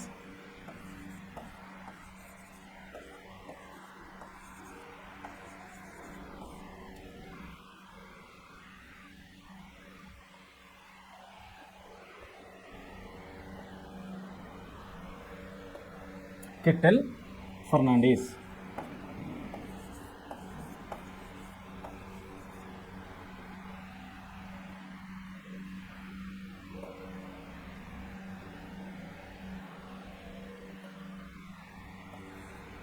Kittel Fernandes ಅನ್ನುವಂಥ ವ್ಯಕ್ತಿಯು ಈತನು ಜರ್ಮನ್ ದೇಶದಿಂದ ನಮ್ಮ ಭಾರತಕ್ಕೆ ಬಂದವನು. ಕಿಟ್ಟಲ್ ಫರ್ನಾಂಡಿಸನು ಜರ್ಮನ್ ದೇಶದಿಂದ ನಮ್ಮ ಭಾರತಕ್ಕೆ ಬಂದನು. ಕಿಟ್ಟಲ್ ಫರ್ನಾಂಡಿಸ್ ಕನ್ನಡ ಇಂಗ್ಲಿಷ್ ಶಬ್ದಕೋಶವನ್ನು ಬರೆದಂಥ ಕಿಟ್ಟಲ್ ಫರ್ನಾಂಡಿಸನು, ಇವನ ಹೆಸರು ಬಹುಶಃ ಧಾರವಾಡದಲ್ಲಿ ಎಲ್ಲರೂ ಕೇಳಿದ್ವಿ ಅಂದ್ಕೊಂಡಿದ್ದೀನಿ. ತಾವು ಕೇಳಿದರೆ ಒಳ್ಳೆಯದಾಯಿತು. ಒಂದು ವೇಳೆ ತಾವು ಈ ಕಿಟ್ಟಲ್ನ ಹೆಸರನ್ನು ಕೇಳಿಲ್ಲ ಅಂದರೆ ಒಂದು ಸೆಕೆಂಡ್ ಹೇಳ್ತೀನಿ, ತಾವು ನೆನಪಿನ ಇಟ್ಕೋಬೇಕು. ಯಾಕಂದರೆ ನಾನು ಪದೇ ಪದೇ ಹೇಳ್ತಾ ಇದ್ದೇನೆ, ಪ್ರೆಸೆಂಟ್ ಕ್ಲಾಸ್ನಲ್ಲಿ ನಿಮಗೆ ಹೇಳುತ್ತಿರೋ ಪ್ರತಿಯೊಂದು ಶಬ್ದವು, ಪ್ರತಿಯೊಂದು ವಿಷಯವು ನಿಮ್ಮ ಮುಂದಿನ ಜೀವನಕ್ಕೆ, ಮುಂದಿನ ಅಭ್ಯಾಸಕ್ಕೆ ತುಂಬ ವಿಷಯ ಮುಖ್ಯವಾದವು. ಕಿಟ್ಟಲ್ ಯಾರು? ಇಲ್ಲದ ನಮ್ಮ ಧಾರವಾಡನಲ್ಲಿ ಕಿಟ್ಟಲ್ ಕಾಲೇಜ್ ತಾವು ನೆನಪು ಮಾಡ್ಕೋಬೇಕು. Kittel college, who is the Kittel? ಯಾರಿವ Kittel? ಯಾರು? ಇವನು ಜರ್ಮನ್ ದೇಶದಿಂದ ನಮ್ಮ ಭಾರತಕ್ಕೆ ಬಂದವನು. ಜರ್ಮನ್ ದೇಶದಲ್ಲಿ ಬಾಷೆಲ್ ಅನ್ನೋ ಊರಿನಿಂದ ಮಿಷನರಿ ಅಂದರೆ ಕ್ರಿಶ್ಚಿಯನ್ ಮಿಷನರಿಗಳ ಮೂಲಕವಾಗಿ ಅವನು ಇಲ್ಲಿ ಭಾರತಕ್ಕೆ ಬಂದಿದ್ದ, ವಿಶೇಷವಾಗಿ ಧಾರವಾಡಕ್ಕೆ ಬಂದಿದ್ದ. ಬಂದ ಮೇಲೆ ಅವನು ಭಾಷೆಗೆ ಸೇವಿಸಿದಂಥ ಒಂದು ಸೇವೆ ನಿಮಿತ್ತವಾಗಿ ಇಲ್ಲೇ ಅವನ ಹೆಸರಿನ ಮೇಲೆ ನಾವು ಧಾರವಾಡನಲ್ಲಿ ಕಿಟ್ಟಲ್ ಕಾಲೇಜ್ ಪ್ರೆಸೆಂಟ್ವಾಗಿ ನಮ್ಮ ಪಕ್ಕದಲ್ಲಿಯೇ ಇದೆ. ತಾವು ವಿಚಾರ ಮಾಡ್ಬೇಕು. ತಾವು ಈ ನಮ್ಮ ದೇಶಕ್ಕೆ ಬಂದು, ನಮ್ಮ ರಾಜ್ಯಕ್ಕೆ ಬಂದು ಜರ್ಮನ್ ದೇಶದವನು ಕನ್ನಡ ಭಾಷೆಯನ್ನು ಇಂಗ್ಲೀಷ್ನಲ್ಲಿ ಏನಂತಾರೆ, ಕನ್ನಡ ಶಬ್ದಗಳನ್ನು ಇಂಗ್ಲೀಷ್ನಲ್ಲಿ ಏನಂತಾರೆ, ಅಥವಾ ಇಂಗ್ಲೀಷ್ ಶಬ್ದಗಳಿಗೆ ಕನ್ನಡದಲ್ಲಿ ಏನಂತಾರೆ ಅಂತ ತೋರಿಸ್ಕೊಡ್ಲಿಕ್ಕೆ ಜರ್ಮನ್ ದೇಶದವನಾದ ಫರ್ನಾಂಡಿಸ್ ಕಿಟ್ಟಲ್ ಅವನು ಧಾರವಾಡಕ್ಕೆ ಬರಬೇಕಾಯಿತು. ಇಲ್ಲಾಂದರೆ ಇವತ್ತು ನಾವು ಇದಕ್ಕೆ ಪುಸ್ತಕ ಅಂತಿದ್ದೇವೆ, ಬುಕ್ ಅಂತಿದ್ದಿಲ್ಲ. ಯಾರಾದರೂ ನೋಡಿ ಪುಸ್ತಕ ಕೊಡ್ರಿ, ಕನ್ನಡ ಪುಸ್ತಕ ಕೊಡ್ರಿ ಕೇಳೋರು ಎಷ್ಟು ಜನ ಇದ್ದಾರೆ? ಪುಸ್ತಕ ಅಂತ ಶಬ್ದ ಬಾಯಿಗೆ ಬರೋದು ಎಷ್ಟು ಜನರಿಂದ? ಎಲ್ಲರೂ ಕೇಳೋದೇನೋ, ಕನ್ನಡ ಬುಕ್ ಕೊಡು, ಇಂಗ್ಲೀಷ್ ಬುಕ್ ಕೊಡು, ಹಿಂದಿ ಬುಕ್ ಕೊಡು, ಮ್ಯಾಥ್ಸ್ ಬುಕ್ ಕೊಡು, ಸೈನ್ಸ್ ಕೊಡು, ಸೋಷಿಯಲ್ ಕೊಡು. ಬುಕ್ಸ್ ಕೊಡು ಅಂತೇಳಿ ಬಾಯಿಗೆ ಬರ್ತವೆ ವಿನಾ ಪುಸ್ತಕ ಕೊಡು ಅಂತೇಳಿ ಬಾಯಿಗೆ ಬರೋದು ನಮ್ಮ ಬಾಯಿಗೆ ತುಂಬ ಕಡಿಮೆ. ಯಾಕಂದರೆ ಇಂಗ್ಲೀಷದ ಭಾಷೆಯ ಪ್ರಭಾವ, ಇಂಗ್ಲೀಷ್ ಭಾಷೆಯ ಶಬ್ದದ ಪ್ರಭಾವನು ನಮ್ಮ ಭಾರತೀಯರಲ್ಲಿ, ನಮ್ಮ ರಾಜ್ಯದಲ್ಲಿ, ನಮ್ಮ ಕರ್ನಾಟಕದವರ ಮೇಲೆ ಅತಿ ಪ್ರಭಾವ ಬೀರಿದೆ. ನಾಟ್ ಇನ್ ಎ ಕರ್ನಾಟಕ, ನಮ್ಮದು ಓನ್ಲಿ ಕನ್ನಡ ಅಂತ ಹೇಳ್ತಾ ಇಲ್ಲ ನಾನು. ಇಡೀ ದೇಶದಲ್ಲಿ ನಾವು ಮಹಾರಾಷ್ಟ್ರ ಹೋಗಿ, ತಮಿಳು, ಕೇರಳ, ಗೋವಾ, ಎಲ್ಲೇ ಆಂಧ್ರ, ಎಲ್ಲೇ ಹೋದರೂ ಕೂಡ ಇಂಗ್ಲೀಷ್ ಶಬ್ದಗಳ ಬಳಕೆಯನ್ನು ನಾವು ಈ ಕಡೆ ಇತ್ತೀಚೆಗೆ ಹೆಚ್ಚೆಚ್ಚಾಗಿ ನೋಡ್ತಾ ಇದ್ದೀವಿ. ಸೊ ಕನ್ನಡ ಶಬ್ದವನ್ನು, ಕನ್ನಡ ನಿಘಂಟವನ್ನು, Kannada to English, English to Kannada ನಮಗೆ ಶಬ್ದಗಳನ್ನು ತಿಳಿಸಿಕೊಟ್ಟವರು ಕಿಟ್ಟಲ್ ಫರ್ನಾಂಡಿಸ್. ಇದೇ ನಮ್ಮ ಪಕ್ಕದಾಗೆ ಕಾಲೇಜ್ ಇದೆ, ಕಿಟ್ಟಲ್ ಕಾಲೇಜ್. ಆತನು ಜರ್ಮನ್ ದೇಶದವನು. ಜರ್ಮನ್ ದೇಶದ ಬಾಷೆಲನ ಊರಿನಿಂದ ಧಾರವಾಡಕ್ಕೆ ಬಂದು ಇಲ್ಲಿ ಅಭ್ಯಾಸವನ್ನು ಮಾಡಿ, ಕನ್ನಡ ಶಬ್ದವನ್ನು ಅಭ್ಯಾಸ ಮಾಡಿ, ಯಾವ ಶಬ್ದಕ್ಕೆ ಏನಂತಾರೆ ಅಂಥೇಳಿ ಇಡೀ ಪೂರ್ಣ ಒಂದು Kannada English dictionary, Kannada English ಶಬ್ದಕೋಶವನ್ನು ನಮಗೆ ರೆಡಿ ಮಾಡಿಕೊಟ್ಟು ಹೋಗಿದ್ದಾನೆ. ಇವತ್ತು ಅವನನ್ನು ನಾವು ಯಾಕೆ ನೆನೆಸ್ಕೋತಾ ಇದ್ದೀವಿ? ಕಿಟ್ಟಲ್ ಕಾಲೇಜನ್ನು ನಾವು ಯಾಕೆ ನೆನೆಸ್ಕೋತಾ ಇದ್ದೀವಿ? ಅದು ನಮ್ಮ ಸುದೈವ, ಅದು ನಮ್ಮ ಧಾರವಾಡನಲ್ಲಿ ಕಿಟ್ಟಲ್ ಬಂದಿದ್ದು. ಯಾಕಂದರೆ ಅವನು ಬಂದಿದ್ದಿಲ್ಲ ಅಂದರೆ, ಅಥವಾ ಅವನು ಕನ್ನಡ ಶಬ್ದ ಇಂಗ್ಲೀಷ್ನಲ್ಲಿ ನಮ್ಮನ್ನು ಹೇಳ್ತಿದ್ದಲ್ಲ ಅಂದರೆ, ನಾವು ರೈಲು ಗಾಡಿಗೆ ಅಥವಾ ಟ್ರೈನ್ಗೆ ನಾವು ಏನು ಅನ್ಬೇಕಾಗ್ತಿತ್ತು? ಉಗಿ ಬಂಡಿ. ನಾವು ಬೆಂಗಳೂರಿಗೆ ಹೋಗ್ತಾ ಇದ್ದೀವಿ, ಉಗಿ ಬಂಡಿಗೆ ಹೋಗ್ತಾ ಇದ್ದೀವಿ ಅಂತ ಹೇಳಬೇಕಾಗ್ತಿತ್ತು. ಅಥವಾ ಬುಕ್ ಡಿಪೋನಲ್ಲಿ ಪೆನ್ನಿನ ಬದಲು ನಾವು ಏನು ಬೇಕದು ಲೇಖನಿ ಕೊಡಪ್ಪ ಅಂತ ಹೇಳಬೇಕಾಗ್ತಿತ್ತು. ಹಲವು ವಿಷಯಗಳನ್ನು. ಶರ್ಟ್, ನಾವು ಬಟ್ಟೆ ಅಂಗಡಿಗೆ ಹೋಗಿ ಶರ್ಟ್ ಕೇಳೋ ಬದಲು ನಾವು ಏನು ಬೇಕಾಗಿತ್ತು? ಅಂಗಿ ಕೊಡಪ್ಪ, ಮೇಲಂಗಿ, ಕೆಳ ಅಂಗಿ, ಒಳ ಅಂಗಿ. ಈ ರೀತಿ ನಾವು ಬೇರೆ ಬೇರೆ ನಮ್ಮ ಕನ್ನಡ ಶಬ್ದಗಳನ್ನು ಬಳಸಬೇಕಾಗ್ತಿತ್ತು. ಬಳಸಬೇಕು ಕೂಡ, ತಪ್ಪೇನಿಲ್ಲ. ನಮ್ಮ ಶಬ್ದಗಳು ನಮ್ಮತನವನ್ನು ಬಿಟ್ಟು ಕೊಡಬಾರದು. ಇಲ್ಲ, ಕವಿಗಳು ಏನದು ಲೇಖಕರು ಅದೇ ಹೇಳ್ತಾರೆ, ಭಾಷೆಯು, ಯಾವುದೇ ಭಾಷೆಯು ತಮ್ಮತನವನ್ನು ಬಿಟ್ಟುಕೊಳ್ಳಬಾರದು, ತನ್ನ ಶ್ರೀಮಂತಿಕೆಯನ್ನು ಬಿಟ್ಟುಕೊಳ್ಳಬಾರದು. ಇದು ಅದಕ್ಕೆ ವಿದ್ವಾಂಸರು ಏನು ಹೇಳ್ತಾ ಇದ್ದಾರೆ? ಅತಿ ಹೆಚ್ಚೆಚ್ಚಾಗಿ ನಾವು ಕನ್ನಡ ಶಬ್ದವನ್ನು ಬಳಸೋದ್ರಿಂದ ನಮ್ಮ ಭಾಷೆಯ ಶ್ರೀಮಂತಿಕೆಯನ್ನು ನಾವು ಇನ್ನೂ ಅಭಿವೃದ್ಧಿ ಪಡಿಸಬಹುದು.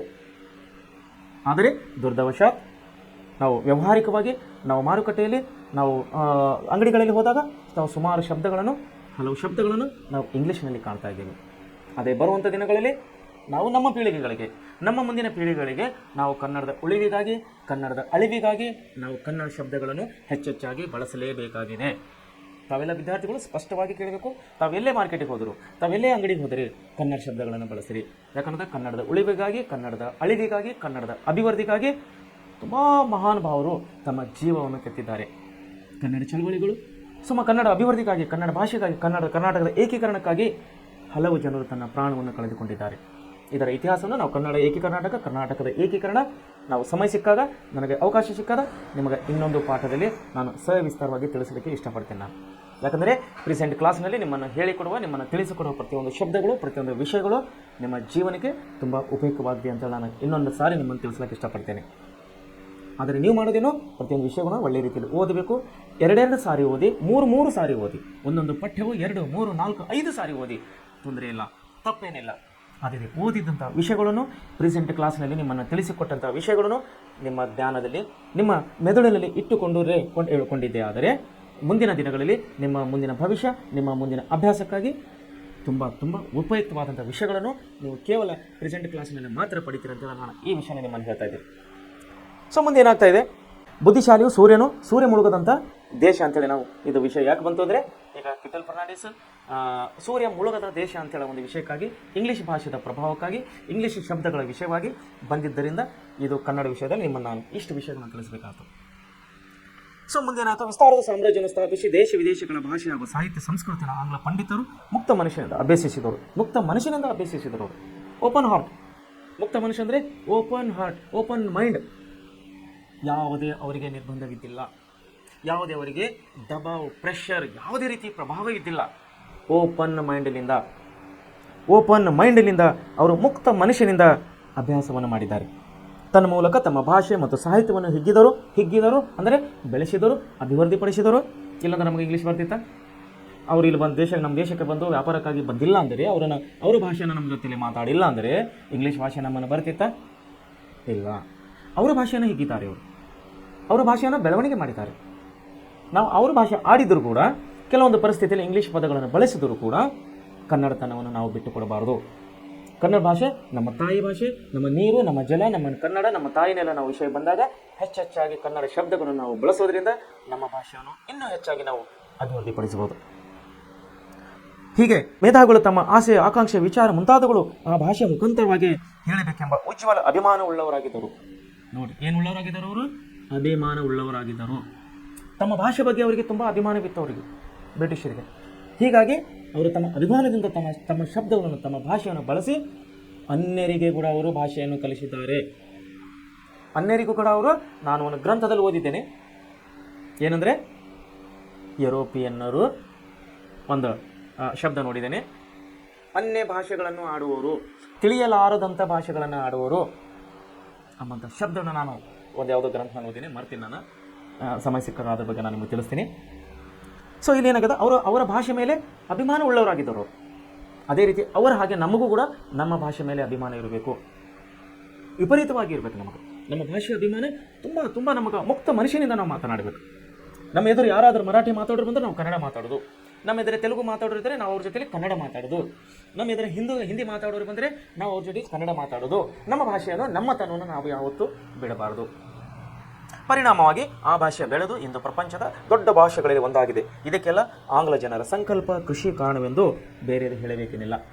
ನೋಡಿ, ಅವರ ಅಭಿಮಾನದಿಂದ ಇಡೀ ಜಗತ್ತವನ್ನು ಬ್ರಿಟಿಷರು ತನ್ನ ಭಾಷೆಯನ್ನು ಅವರು ಪ್ರಸಾರ ಮಾಡಿದರು.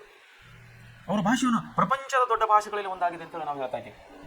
ಹೌದು, ಯಾಕಂದರೆ ಬ್ರಿಟಿಷರು ಎಲ್ಲೆಲ್ಲಿ ಹೋದರೂ ಅಲ್ಲಿ ಇಂಗ್ಲೀಷನ್ನು ಬೇರು ಸಮೇತವಾಗಿ ಬಿತ್ತು ಬಂದಿದ್ದಾರೆ. ಇವತ್ತು ಮೇ ಬಿ ಆಲ್ಮೋಸ್ಟ್ ಮುಂಜಾನೆ ಎದ್ದಿನಿಂದ ರಾತ್ರಿ ಮಲಗುವವರೆಗೆ ಯಾವ ಒಬ್ಬ ವ್ಯಕ್ತಿ, ಯಾವ ಒಬ್ಬ ಪರ್ಸನ್ ಒಂದು ಇಂಗ್ಲೀಷ್ ಶಬ್ದ ಬಳಸಿಲ್ಲ ಅನ್ನೋದು ನಮಗೆ ಸಿಗೋದು ತುಂಬ ಕಷ್ಟ. ಮುಂಜಾನೆ ಎದ್ದಿನ ಹೇಳ್ದ ಕೋಲ್ಗೇಟ್ ಪೇಸ್ಟ್, ಫಸ್ಟ್ ಇದ್ಮೇಲೆ ಏನು ಬೇಕ್ರಿ? ಬ್ರಷ್, ನಮ್ಮ ಹಲ್ಲುಗಳನ್ನು ತಿಕ್ಕಲಿಕ್ಕೆ ನಮ್ಗೆ ಕೋಲ್ಗೇಟ್ ಪೇಸ್ಟ್, ಆಮೇಲೆ ಕೋಕೋನಟ್ ಆಯಿಲ್, ಆಮೇಲೆ ಪೌಡರ್ ಸ್ನೋ, ಆಮೇಲೆ ಶರ್ಟ್ ಪ್ಯಾಂಟ್. ನೋಡಿ, ಎದ್ದ ಮೇಲೆ, ಹಾಸಿಗೆಲಿಂದ ಎದ್ದ ಮೇಲೆ ಬೆಡ್ ಟೀ, ನ್ಯೂಸ್ ಪೇಪರ್, ಇವೆಲ್ಲ ಇಂಗ್ಲೀಷ್ ಶಬ್ದಗಳು.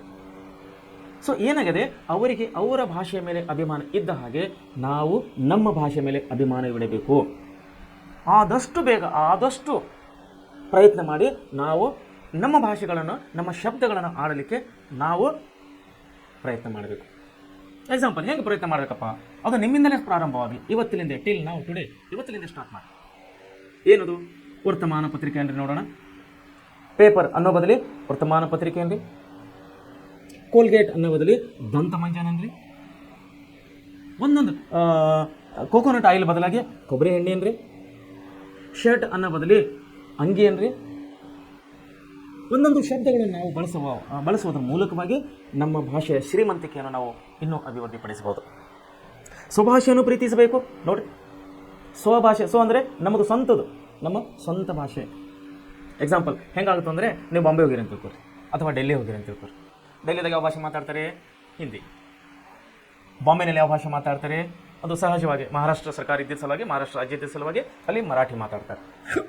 ಅಲ್ಲಿ ಯಾರಾದರೂ ನಮ್ಮನ್ನು ಕನ್ನಡ ಮಾತಾಡೋರು ಸಿಕ್ಕರೆ, ಬಾಂಬೆನಲ್ಲಿ ಯಾರಾದರೂ ನಮ್ಮನ್ನು ಕನ್ನಡ ಮಾತಾಡೋರು ಸಿಕ್ಕರೆ ನಮಗೆ ಎಷ್ಟು ಪ್ರೀತಿ ಆಗ್ತದೆ ಗೊತ್ತಾ? ನಮ್ಮವನಪ್ಪ ಏನು ಕನ್ನಡ ಮಾತಾಡ್ತದೆ, ನಮ್ಮ ರಾಜ್ಯದವನು, ನಮ್ಮ ನಿಯರ್ ಜಿಲ್ಲೆದವನು. ಅವಾಗ ಹೋಗಿ ಮಾತಾಡಿಸ್ತೀವಿ ನಾವು.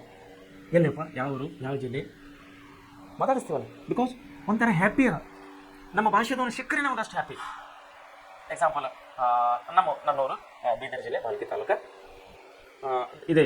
ಧಾರವಾಡನಲ್ಲಿ ನಾವು ಮಾರ್ಕೆಟ್ನಲ್ಲಿ ಬರ್ತಾ ಇದ್ದಾಗ ನಮ್ಮ ಕಣ್ಣಿಗೆ KA39 ಅಥವಾ ಬೈಕ್ಗಳನ್ನು ನಾನು ನೋಡಿದ್ದೆ. ಅಂದರೆ ತನ್ನ ಬಗ್ಗೆ ತನ್ನ ಬಗ್ಗೆ ಎಷ್ಟು ಪ್ರೀತಿ ಇರುತ್ತೆ ಅನ್ನೋದು ನಾನು ಒಂದು ಸಣ್ಣ ಎಕ್ಸಾಂಪಲ್ಗೆ ಮಾಡ್ಕೊಳ್ತಾ ಇದ್ದೇನೆ. ನಾನು ಒಂದು ಸರಿಯಾಗಿ ಸಪ್ತಪುರ ಬಾವಿಲಿಂದ ಹೀಗೆ ಎಲ್ಲೋ ಹೋಗ್ತಾ ಇದ್ದೆ. ನಾನು ಮುಂದೆ ಒಂದು ಬೈಕ್ ಹೋಗ್ತಾ ಇತ್ತು. ಆ ಗಾಡಿ ನಂಬರ್, ಆ ಬೈಕಿನ ನಂಬರ್ KA39 ಅಂತಿತ್ತು. ಆ ಬೈಕ್ ಮುಂದೆ, ನನ್ನ ಬೈಕ್ ಮುಂದೆ ತಗೊಂಡೆ, ಅವನಿಗೆ ಮಾತಾಡಿದೆ, KA39 ನಮಸ್ಕಾರ ಸರ್ ಅಂದವನು. ಅವನು ಶಾಕ್ ಆದವನು. ಶಾಕಾಗಿ ನಿಲ್ಸದ, ಬೈಕ್ ಸೈಡಿಗೆ ತೊಗೊಂಡೆ. ಏನು ಸರ್ ಹಂಗಂತ ಇದ್ದೀರಲ್ಲ? ಅಲ್ರಿ KA39 ಬೈಕ್ ಯಾವ ನಿಮ್ಮದು? ಅವನು ಹೇಳ್ದ, ನಮ್ಮದು ಬೀದರ್ ಜಿಲ್ಲೆ. ಬೀದರಿಲ್ಲ, ನಿಜ ಹೇಳ್ರಿ ಯಾವ? ಸರ್ ನಮ್ಮದು ಹುಮನಾಬಾದ್ ಅಂತ ಹೇಳಿದೆ. ಹೌದಾ, ನೀವು ಯಾರು ಅಂತ ಅವಾಗ ನನ್ನನ್ನು ಕೇಳೋದು. ನೀವು ಇಷ್ಟು ಕೇಳ್ತಾ ಇದ್ದೀರಿ ಸರ್, ನೀವು ಯಾರು? ನಾವು ನಿಮ್ಮ ಪಕ್ಕ ತಾಲೂಕು ಹೋದ್ರಪ್ಪ, ನಾವು ಬಾಲ್ಕಿ ತಾಲೂಕು. ಸರ್ ಆವಾಗ ಗಾಡಿನ ನಿಲ್ಲಿಸಿ ನಮಗೆ ಅಪ್ಪಿಕೊಂಡು ಹೋಗಿ ಕಾಫಿ ಹೋಟೆಲ್ನಲ್ಲಿ ಹೋಗಿ ನಾವು ಟೀ ಕುಡಿದು ಹೊರಗಡೆ ಬಂದೀವಿ. ಸೊ ಇದು ಒಂದು ಚಿಕ್ಕ ಎಕ್ಸಾಂಪಲ್. ಅದು ನಮ್ಮ ರಾಜ್ಯದಲ್ಲಿ ನಮ್ಮವರು ಜಸ್ಟ್ ಬೇರೆ ಜಿಲ್ಲೆ ಬೇರೆ ತಾಲೂಕು ಸಿಕ್ಕಿದ ಸಲುವಾಗಿ ಇಷ್ಟು ಅಭಿಮಾನವನ್ನು. ಇಲ್ಲಿಂದ ಬೀದರ್ ನಮಗೆ ಸುಮಾರು 550-600 ಕಿಲೋಮೀಟರ್. ಇಷ್ಟು ದೂರಿದ್ದ ನಮ್ಮ ಊರದವನೊಬ್ಬ ಸಿಕ್ಕಿದಾನಂದರೆ ಇಷ್ಟು ಅಭಿಮಾನ ಇದೆ, ಇಷ್ಟು ಪ್ರೀತಿ ಬರುತ್ತೆ. ಅಂದಮೇಲೆ ನಾವು ಬಾಂಬೆಗೆ ಹೋದಾಗ ಅಲ್ಲಿ ಮರಾಠಿಗರಲ್ಲಿ ಕನ್ನಡ ಮಾತಾಡೋನು ಸಿಕ್ಕಾಗ ನಮಗೆ ಎಷ್ಟು ಸಂತೋಷ ಆಗ್ಬೋದು. ಬಿಡಿ, ಇಲ್ಲೇ ನಾವು ಬೆಂಗಳೂರಿಗೆ ಹೋದಾಗ ನಮ್ಮ ಧಾರವಾಡದವರು, ನಮ್ಮ ಬೆಳಗಾವಿದವರು, ನಮ್ಮ ಹುಬ್ಬಳ್ಳಿದವರು ಯಾರಾದ್ರೂ ನಮ್ಮನ್ನು ಸಿಕ್ಕರೆ ಎಷ್ಟು ಅನುಭವ ಆಗುತ್ತೆ, ಎಷ್ಟು ಸಂತೋಷ ಆಗುತ್ತೆ. ನಮ್ಮೂರದವ್ರೇನ್ರಿ, ನಮ್ಮ ಪಕ್ಕದವ್ರೇನ್ರಿ. ಅದು ಒಂದು ಆತ್ಮೀಯತೆ ಏನಂತೀವಲ್ಲ, ಅದು ತುಂಬ ಮುಖ್ಯವಾದದ್ದು. ಆ ಆತ್ಮೀಯತೆಯನ್ನು ಬೆಳೆದು ಎದರ ಮುಖಾಂತರವಾಗಿ? ಭಾಷೆಯ ಮುಖಾಂತರವಾಗಿ. ಕೇವಲ ಭಾಷೆಯಿಂದ ನಮ್ಮ ಆತ್ಮೀಯತೆಯನ್ನು ಬೆಳೀತಾ ಇರ್ತದೆ. ನೋಡಿ, ನಾವು ಬಾಂಬೆಗೆ ಹೋದರೆ ಯಾರಾದರೂ ಕನ್ನಡ ಮಾತಾಡೋ ನಮ್ಮನ್ನು ಸಿಕ್ಕರೆ ಅವನ ಬಾಯಿನ ನಾವು ಒಂದು ಕನ್ನಡ ಶಬ್ದ ಕೇಳಿದ್ರೆ ನಮಗೆ ಎಷ್ಟೋ ತುಂಬ ಸಂತೋಷವಾಗುತ್ತೆ. Because he is a Kannadiga. I am also Kannadiga. ನಾವಿಬ್ಬರು ಕನ್ನಡಿಗರು, ಎಷ್ಟು ಸಂತೋಷವಾಗುತ್ತೆ. ಸೊ ಇದು ಯಾವುದ್ರ ಮೂಲಕ ನಡೀತಾ? ಇದು ಭಾಷೆಯ ಮೂಲಕ ಶಬ್ದದ ಮೂಲಕವಾಗಿ ಪ್ರೀತಿಯನ್ನು ಹುಟ್ಟುತ್ತದೆ, ಆತ್ಮೀಯತೆಯನ್ನು ಹುಟ್ಟುತ್ತದೆ, ಅಭಿಮಾನವನ್ನು ಬರುತ್ತದೆ. ಯಾವಾಗ ಅವನು ಕನ್ನಡ ಮಾತಾಡಿಲ್ಲ, ಅವನು ಕನ್ನಡ ಬಂದರೂ ಕೂಡ ಕನ್ನಡ ಮಾತಾಡಿಲ್ಲ, ಅವನು ಬೇರೆ ಭಾಷೆ ಮಾತಾಡಿದ್ರೆ ಅವನ ಬಗ್ಗೆ ನಮಗೆ ಅಭಿಮಾನ ಬರುತ್ತೆ, ಅವನ ಬಗ್ಗೆ ನಮಗೆ ಸ್ವಾಭಿಮಾನ ಬರ್ತದೆ, ಅವನ ಬಗ್ಗೆ ನಾವು ಮಾತಾಡ್ತೀವ? No, never. ಯಾಕೆ? ಅವ್ರು ಯಾರಪ್ಪ, ಬೇರೆಯವರು, ಡೋಂಟ್, ನಮಗೆ ಬೇಕಾಗಿಲ್ಲ ಅದು. ಅದೇ ಅವನು ಒಂದು ಕನ್ನಡ ಶಬ್ದ ಬಳಸಿದ್ರೆ ನಮ್ಮವರು ಯಾವರಪ್ಪ. ಸೊ ಇದನ್ನು ಯಾವುದ್ರ ಮೂಲಕವಾಗಿ ನಡೀತದೆ? ಭಾಷೆಯ ಮೂಲಕ, ಶಬ್ದಗಳ ಮೂಲಕ ನಡೀತದೆ. ಸೊ ಬರುವಂಥ ದಿನಗಳಲ್ಲಿ ತಾವು ವಿದ್ಯಾರ್ಥಿಗಳು ಕನ್ನಡ ಶಬ್ದಗಳನ್ನು ಹೆಚ್ಚೆಚ್ಚಾಗಿ ಬಳಸೋದ್ರ ಮೂಲಕವಾಗಿ ನಾವು ಕನ್ನಡ ಭಾಷೆಯನ್ನು ಇನ್ನೂ ಅಭಿವೃದ್ಧಿಪಡಿಸೋಣ. ಮುಂದೆ ಏನು ಹೇಳ್ತಾ ಇದ್ದಾರೆ ನೋಡಿ, ಭಾಷೆಯಲ್ಲಿ ಏನಿರಬೇಕಂತ? ಪ್ರೀತಿ ಇರಬೇಕು, ಗೌರವ ಇರಬೇಕು, ಬೆಳೆಸಬೇಕು. ಎಂದರೆ ಅನ್ಯ ಭಾಷೆಗಳನ್ನು ತಿರಸ್ಕರಿಸಬೇಕು. ಅನ್ಯ ಭಾಷೆಗಳನ್ನು ತಿರಸ್ಕರಿಸಬೇಕು ಎಂದು ಅರ್ಥವಲ್ಲ. ಭಾಷೆಗಳಲ್ಲಿ ಮೇಲು ಕೀಳು ಎಂಬುದಿಲ್ಲ. 4 ಜನ ಮಾತಾಡುತ್ತಿದ್ದ ಭಾಷೆಗೂ 40 ಲಕ್ಷ ಜನ ಮಾತಾಡುತ್ತಿದ್ದ ಭಾಷೆಗೂ ಸತ್ಯ ಹಾಗೂ ಸತ್ಯದೃಷ್ಟಿಯಿಂದ ಅಂತರವೇ ಇಲ್ಲ. ಎಲ್ಲ ಭಾಷೆಗಳು ಅಷ್ಟೇ. ಒಬ್ಬ ತಾಯಿಯ ಗಾನದ ಶ್ರುತಿಯಂತೆ ಎಲ್ಲಕ್ಕೂ ಅಷ್ಟೇ ಸ್ಥಾನವಿದೆ.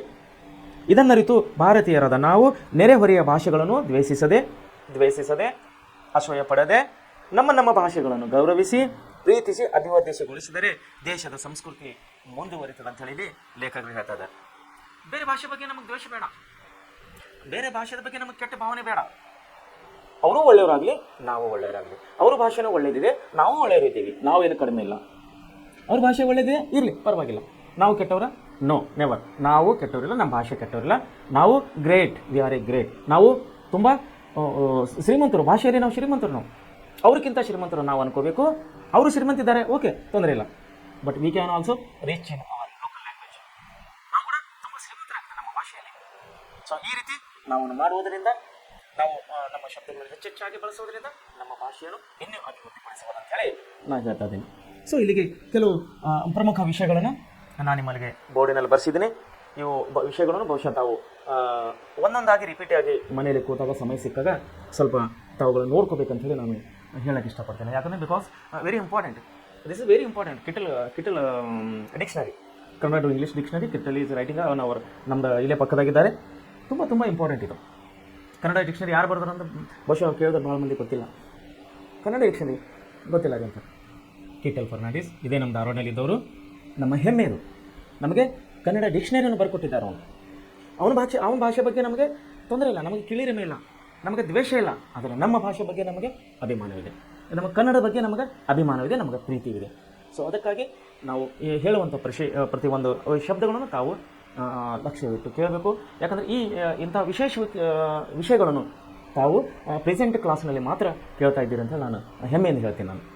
ಸೊ ಇಲ್ಲಿ ಬರುವಂಥ ಪ್ರತಿಯೊಂದು ವಿಷಯಗಳನ್ನು ಪ್ರೆಸೆಂಟ್ ಕ್ಲಾಸ್ನಿಂದ ಕೊಡುವಂಥ ನಿಮಗೆ ಪಾಠಗಳನ್ನು ಒಳ್ಳೆ ರೀತಿಯಲ್ಲಿ ಸ್ಟಡಿ ಮಾಡಿ, ಒಳ್ಳೆ ರೀತಿಯಲ್ಲಿ ನೆನಪಿನಲ್ಲಿಟ್ಟುಕೊಟ್ಟು, ಯಾಕಂದರೆ ಪ್ರತಿಯೊಂದು ಈ ಶಬ್ದಗಳು ನಿಮಗೆ ಮುಂದಿನ ಜೀವನ, ಮುಂದಿನ ನಿಮ್ಮ ಭವಿಷ್ಯಕ್ಕೆ, ನಿಮ್ಮ ಅಭ್ಯಾಸಕ್ಕೆ ತುಂಬ ಅನುಕೂಲವಾಗಿದೆ ಅಂಥೇಳಿ ನಾನು ಹೇಳೋದ್ರ ಮೂಲಕವಾಗಿ ಇವತ್ತಿನ ಈ 1ನೇ ಪಾಠ ಕನ್ನಡ ವಿಷಯದಲ್ಲಿ 1ನೇ ಪಾಠವನ್ನು ಇಲ್ಲಿ ಮುಗ್ತಾ ಇದೆ. ನಾನು ನಾಳೆ ಸಮಯ ಸಿಕ್ಕಾಗ ನಿಮಗೆ ಇದರಂಥ ಕಠಿಣ ಶಬ್ದಗಳು ಮತ್ತು ಇಂಪಾರ್ಟೆಂಟ್ ಪ್ರಮುಖವಾದಂಥ ವಿಷಯಗಳು, ನಿಮಗೆ ಮ್ಯಾಟರ್ಸ್ ಮತ್ತು ವರ್ಡ್ಸ್ಗಳನ್ನು ನಾನು ಬರೆಸ್ತೀನಿ. ಸೊ ತಾವುಗಳು ಒಳ್ಳೆ ರೀತಿಯಲ್ಲಿ ಸ್ಟಡಿ ಮಾಡಬೇಕಂತೇಳಿ ನಾನು ಇನ್ನೊಂದು ಸಾರಿ ನಿಮಗೆ ರಿಕ್ವೆಸ್ಟ್ ಮಾಡ್ಕೊತೀನಿ. ಸೊ ಇಲ್ಲಿಗೆ ಈ 1ನೇ ಪಾಠವನ್ನು ಮುಕ್ತಾಯಗೊಳ್ತಾ ಇದ್ದೇನೆ. ಎಲ್ಲರಿಗೂ ಗುಡ್ ಈವ್ನಿಂಗ್ ಒನ್ಸ್ ಅಗೇನ್.